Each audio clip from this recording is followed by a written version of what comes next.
पाप का घड़ा फूटेगा, हमेशा सदैव ये सत्ता में नहीं रहने वाले हैं। अटल बिहारी वाजपेयी जी ने एक बहुत महत्वपूर्ण बात कही थी, सत्ता आती है जाती है, पर देश सबसे ऊपर होना चाहिए, देश का संविधान सबसे ऊपर होना चाहिए।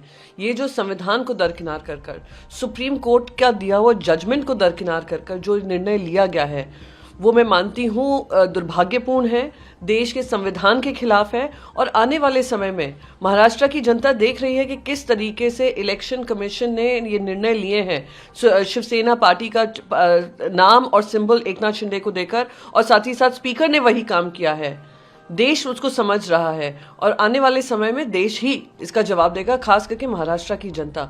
जिस तरीके से ये पाप किया है, जिस तरीके से ये पीठ में खंजर घोंपने का काम किया है, गद्दारी की है, पैसों के बल पे, सत्ता के बल पे आप लोगों ने जो ये सत्ता बनाई है और सत्ता का मौज लूट रहे हैं, वो जनता उसका हिसाब करेगी। पाप का घड़ा फूटेगा, हमेशा सदैव ये सत्ता में नहीं रहने वाले हैं। अटल बिहारी वाजपेयी जी ने एक बहुत महत्वपूर्ण बात कही थी, सत्ता आती है जाती है, पर देश सबसे ऊपर होना चाहिए, देश का संविधान सबसे ऊपर होना चाहिए।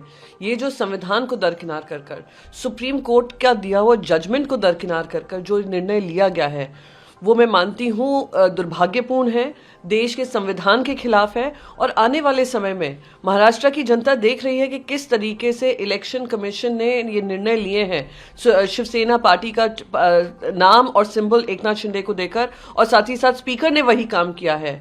देश उसको समझ रहा है और आने वाले समय में देश ही इसका जवाब देगा, खास करके महाराष्ट्र की जनता। जिस तरीके से ये पाप किया है, जिस तरीके से ये पीठ में खंजर घोंपने का काम किया है, गद्दारी की है, पैसों के बल पे, सत्ता के बल पे आप लोगों ने जो ये सत्ता बनाई है और सत्ता का मौज लूट रहे हैं, वो जनता उसका हिसाब करेगी। अगर आप ये वीडियो YouTube पर देख रहे हैं तो हमारे चैनल को सब्सक्राइब करें और बेल आइकन को दबाना ना भूलें। अगर आप Facebook पर ये वीडियो देख रहे हैं तो हमारे पेज को लाइक करें।